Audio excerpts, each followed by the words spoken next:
Ito ang mainit na balita na siyang dapat malaman ng taong bayan at tila usap-usapan ngayon sa mundo ng social media. Pagpanaw ni dating DPWH Yusek Catalina Cabral na nanatiling questionable at palaisipan pa rin sa karamihan matapos ngang mag-viral sa social media ang naging panayam noon kay Cabral kung saan sinabi niya dito na may phobia o takot siya sa matataas na lugar na tila isang malinaw umanong indikasyon na peke o sadyang pinatahimik lamang ang dating opisyal ng gobyernong punong-puno ng korupsyon. Kung matatandaan ay ibinunyag nga kamakailan ni Congressman Leandro Leviste na personal umanong ibinigay sa kaniya ng yumaong DPWH Yusek Catalina Cabral ang mga files na naglalaman ng listahan ng mga proponents ng DPWH insertion sa buong bansa. Ito umano ang napakahalagang impormasyong naiwan ng yumaong opisyal na maaaring magbigay linaw sana sa controversial na DPWH budget insertions at flood control scandal dahil hindi lamang umano mambabatas ang mga nakalista rito kundi mga opisyal mula sa ehekutibo at mga pribadong individual kaya't maraming nasa kapangyarihan ang posibleng makulong kapag ito ay nailabas. Anong masasabi nyo dito mga kababayan? At para sa bupang detalye ng balita, narito't panoorin natin ang full video.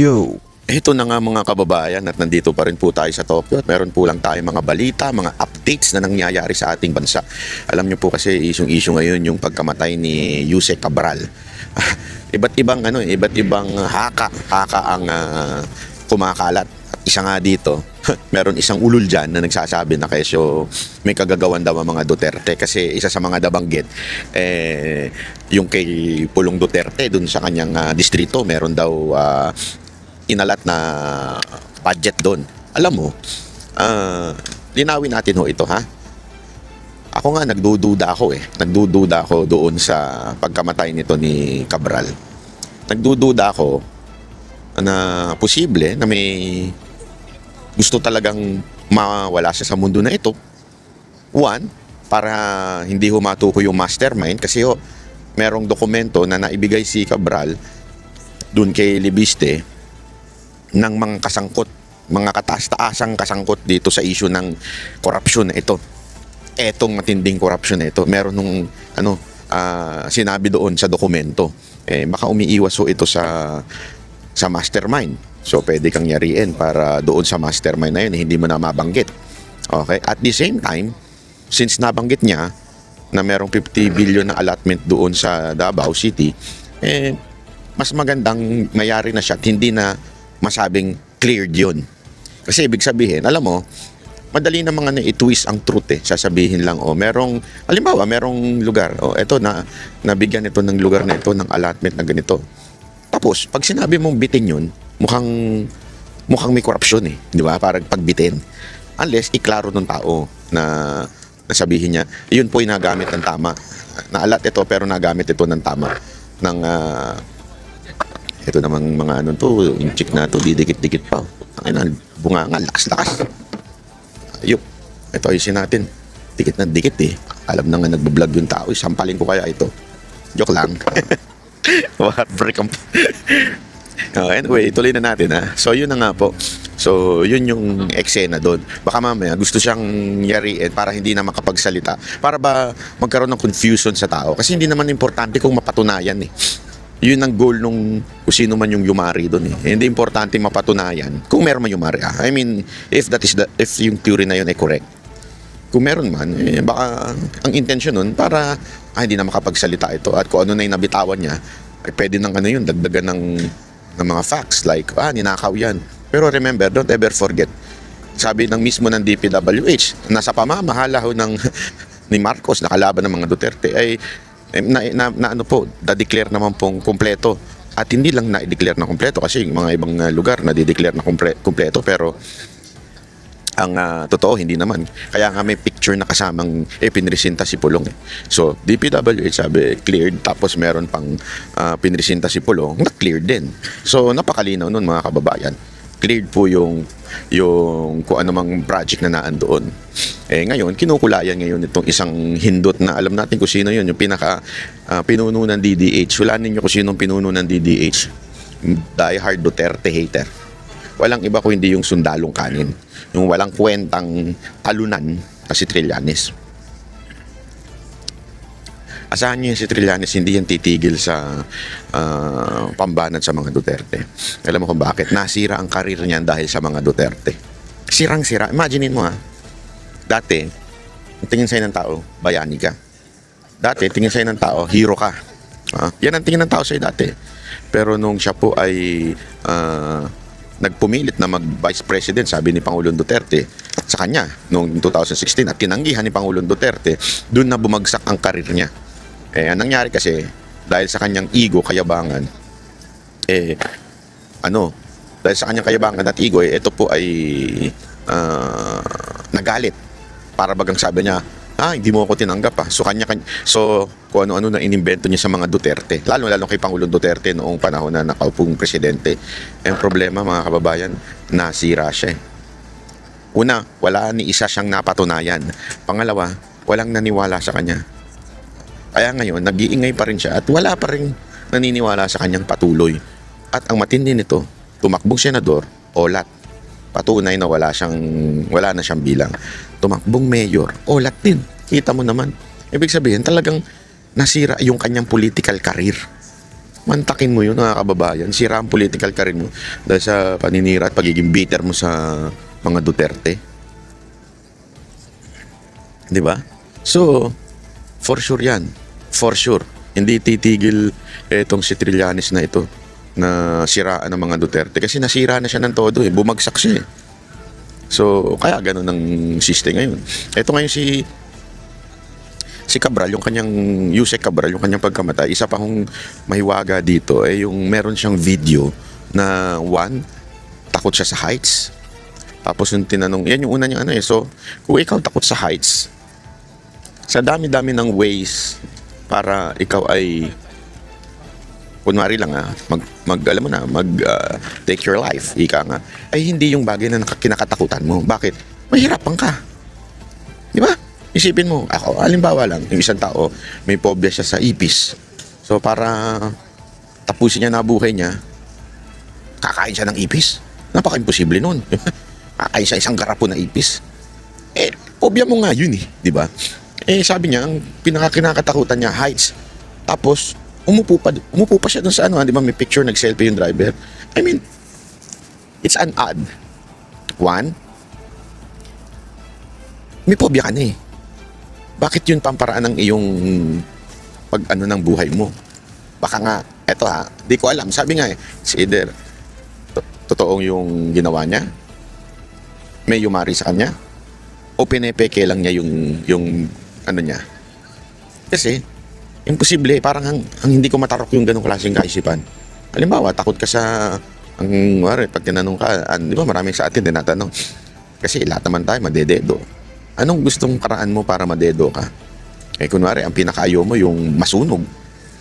Halimbawa lang, gagawin mo ba na magkukulong ka sa isang lugar at susunugin mo sarili mo?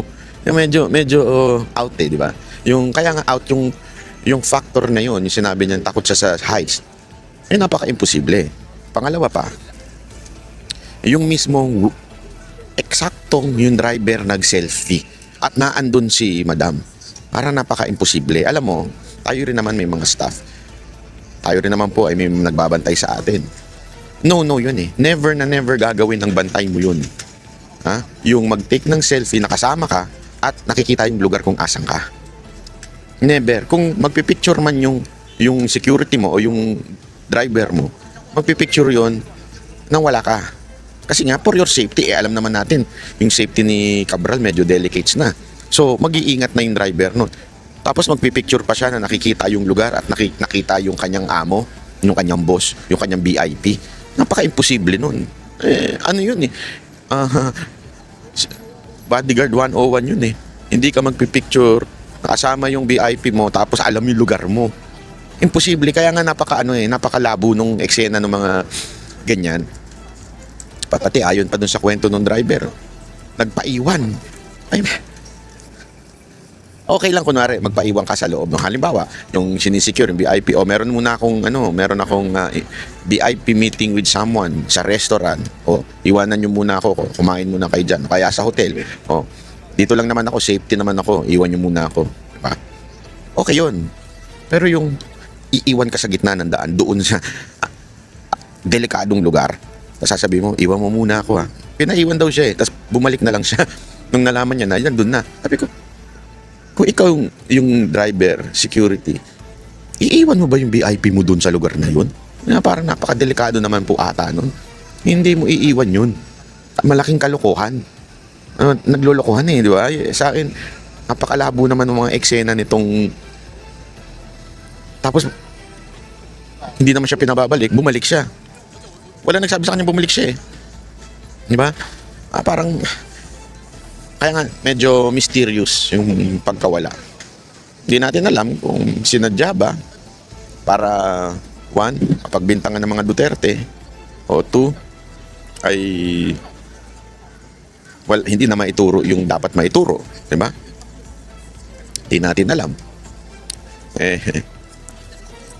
Ang matindi pa nga dyan meron pang isa na sinabi siya sa isang interview. Nung tinanong siya, anong favorite mong movie? Ang sagot niya is How to Get Away with Murder. Basta parang yung title is Faking Your Own Death. Parang ganon. Yung How to Fake Your Own Death. Yun yung favorite niyang movie. I mean, is that coincidental? Na may takot ka, may phobia ka sa heights. Tapos biglang ang favorite movie mo, How to Fake Your Own Death. I mean, hindi ba? Parang medyo awkward naman. Mukhang planado lahat ng nangyayari. Ewan ko isipin nyo mabuti yan. Tapos i-komento nyo dyan, babasahin ko. Kung ano yung komento nyo dyan, babasahin ko para mas matalakay pa po natin ito. Kasi ngayon, matindi yung usapin dahil isa pa nga, yan nangyari din ngayong araw, itong nakarang araw ay yung pagkamatay ni Akop. Tandaan nyo kung sino to si Akop. Kasama ito doon sa mga humarap kay Pangulong Duterte nung humarap sa kamera at inimbestigahan si Pangulong Duterte. Alam mo itong si Akop, with all due respect sa kanyang pamilya, condolence pala sa inyo. Itong si Akop, ganun to medyo ganun ito Kung asa ng ihip ng hangin na andoon. Ay, ang masama nitong nakahuli niyang, masasabi natin, huli niyang eksena sa buhay.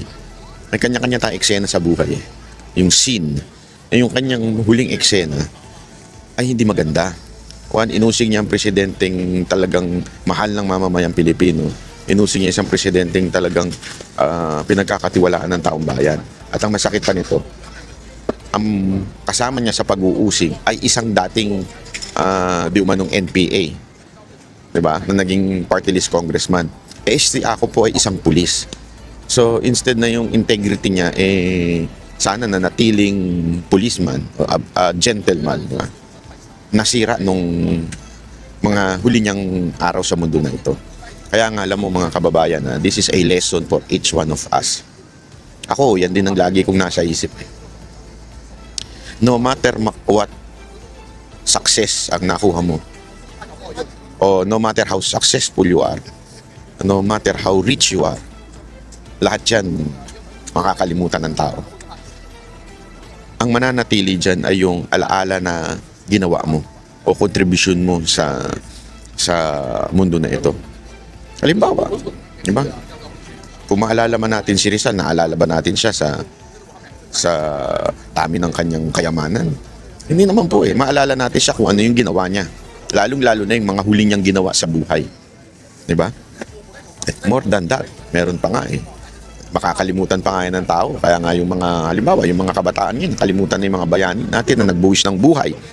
Mantakin mo this is something na isipin nyo mabuti.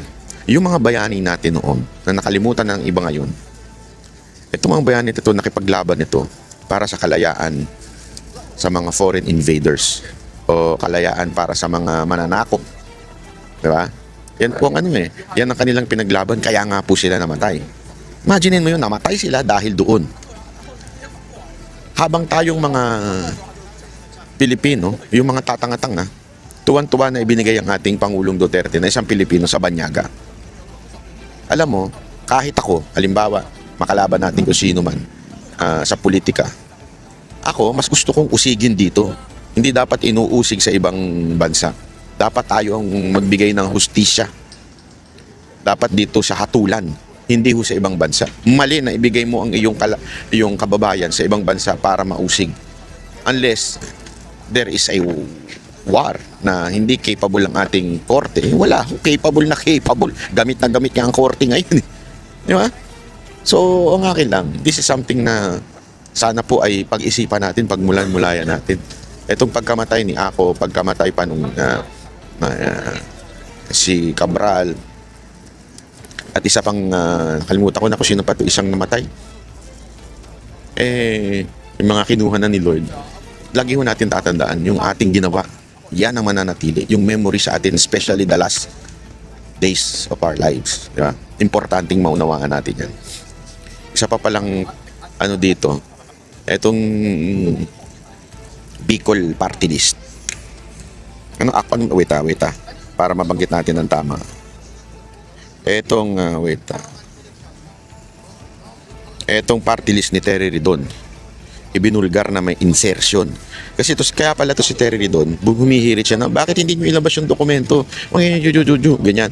Para magkaroon siya ng paraan. Kasi yung dokumento, ngayon ay nakakay Libiste, Congressman Libiste. Sabi nga nung ba't di pa ilabas? Bakit tinatago pa ni Libiste? Ano bang kung talagang totoo yan, ilalabas na yan.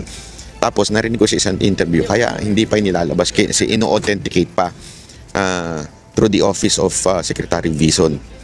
Para sigurado, kasi pamaya pag inilabas tapos hindi completely authenticated o merong hindi wala sa record o basta hindi na authenticate, baka maaaring mangyari niyan, pasinungalingan pa nitong iba.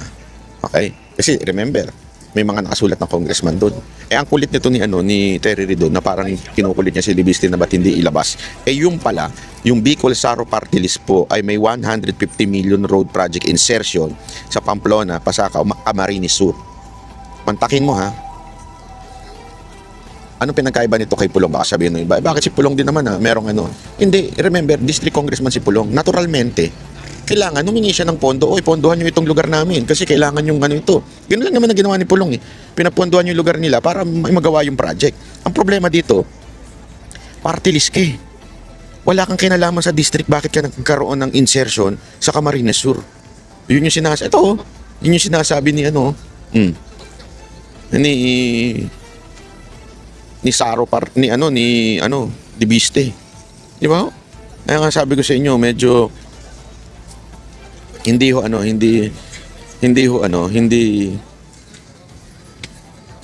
talaga natutulog ang Diyos.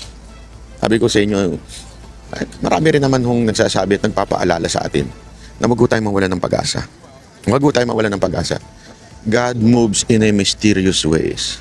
Yeah, kung meron kanta si Nina na love moves in a mysterious ways. Nina ba yun o Elvis Presley? Meron pong God moves in a mysterious ways. That's the truth. Ang Panginoon po pag kumilos, wala. Hindi mo mapipigilan yan. Hindi mo mapipigilan dahil kakaiba ho ang Diyos kumalaw. Yan ang pagkakatandaan ninyo. Minsan feeling natin tahimik siya. May dahilan. Kasi maalala ninyo nung panahon na ang Israel ay nasa ilalim ng Ehipto. It took Moses how many years? Many years before niya napalaya ang mga Israelites sa Ehipto. Bakit ho? Tuwan-tuwa ba ang Diyos na nagsasaper ang kanyang anak na Israel? Hindi ho. Kasi yung bilang ay meron nung kinalaman sa mga propesiya sa New Testament. Yan ay pangkalahatang plano ng Diyos. Minsan may pinagdadaanan tayo sa buhay na wag natin kakalimutan na merong pangkalahatang plano ang Diyos sa atin. Kung maaaring nasugatan tayo o kaya naman napilay tayo o di kaya ito ang nangyari sa atin, may plano ang Diyos na maganda sa iyo. Kaya kanya pinadaan sa ganyang problema. Ngayon, ang Pilipinas, kung ano man ang nangyayari dito sa atin, bakit tayo nagkaroon ng isang presidenteng mahina, isang presidenteng nakakapagtaka ba't nanalo? Alam mo, isa lang ang naiisip ko eh. Ito kung siguro nagpatuloy ang isang matinong pamamahala under Duterte, malamang sa malamang hindi nabuking yung tunay na karakas ng mga congressman. Kasi nakakapagtago sila eh. Since si Duterte ay mahigpit dyan sa mga insertion, na itatago ngayon ng mga congressman yung mga perperaso nilang korupsyon. Pansinin nyo hindi ko sinasabing walang korupsyon ng mga congressman noong panahon ni Pangulong Duterte. Napakaraming korupsyon din, siyempre. Maliliit nga lang. Pero yung mga mapakaraming mga congressman pa rin ang pumipili. Kasi mahihirapan kang tukuyin yun isa-isa kung maliit. Di ba? So hindi natin alam kung sino-sino yung mga corrupt na congressman. Kaya sila, isipin mo, tandaan nyo yung mga congressman na corrupt ngayong araw, itong panahon na ito, nandyan na yan noong panahon ni Duterte. So ibig sabihin, corrupt na sila, nakakalusot lang sila kasi maliliit nga eh. Hindi mo mapapansin.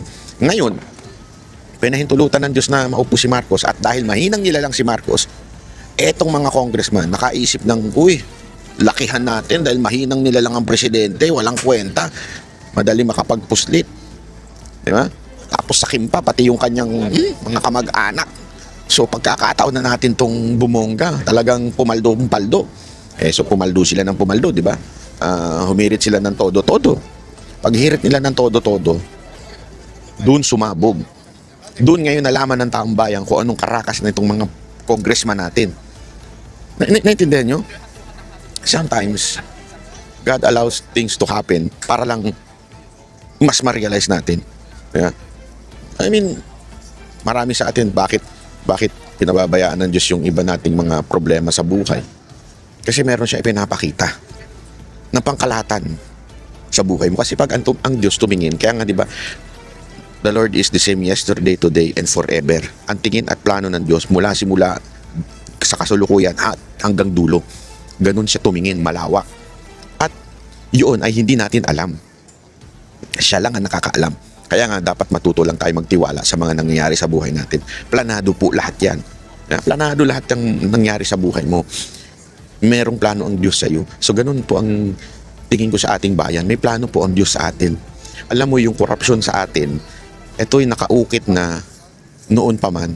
Ito po'y nakaukit na sa kasaysayan na ng Pilipinas. Simula pa lang nung panahon ng Espanyol na tayo sinakop. Marami na mga politiko natin noon ang korap. Kaya nga pag pinanood natin, di ba, yung mga pelikula nila General Luna at kung sino-sino pa po na pelikula doon, ay mga korap na ang mga politiko natin. Binibenta na tayo sa Amerika. Ganun, noon pa lang yun. Kaya ngayon, yung korupsyon natin parang normal na lang. Hindi na nga natin naisip na korupsyon yun Normal na lang sa atin. Kaya nga ito lumalabas na, nabubuking na. At kaya pinahintulutan sa tingin ko na magkaroon tayo ng isang presidenteng mahina. Pero may plano. Yun Kaya nga alam mo mga kababayan, huwag tayong bibitaw. Huwag tayong bibitaw sa plano ng Diyos. Magtiwala lang tayo. Ganyan ang sa buhay natin, lalo na magpapasko na. Di ba? Marami sa atin ngayon, stress. Paano yung panregalo? Wala tayong panregalo. Marami pa sa atin, walang trabaho. Marami ngayon na nawalan ng trabaho. Kasi nawala yung mga investor. Diba? Nawalan ng mga negosyante. Nawalan ng trabaho. Napakarami ngayon. Kung walang trabaho, yung iba naman, kontraktual lang. May plano po. Kumapit ka lang. Huwag tiwala ka lang. Huwag kang bibitaw. Dahil ang Diyos ay hindi bumibitaw sa iyo. Merong ang Panginoon na plano na maganda. Okay? So dapat magtitiwala lang tayo. So hanggang dito na lang po muna sa ating vlog. Magkita-kita uli tayo sa susunod nating update. Merry Christmas po in advance. Malapit na. Mga 3 tulog na lang. Pasko na po. Maraming salamat po. Nang ingin ito mga po. Yung mga chengwa. Kaya na lang nagagalit ng mga, alam niyo ba, nagagalit na daw ang mga Hapon sa mga yan. Kasi nga daw po, una magulo, maingay. Kasi very particular po ang Hapon sa mga magugulot, may ingay, ayaw po nila nun Tapos yung mga rude, minsan may pagka-rude pa. Depende naman kung saan galing sa China. Tapos, ang isa nga ngayon, yung peking mga visa. Kasi parang meron silang kasunduan sa China, yung businessman visa, something like that, o yung negosyante. Inabuso daw ng, alam mo na, itong bansa na to.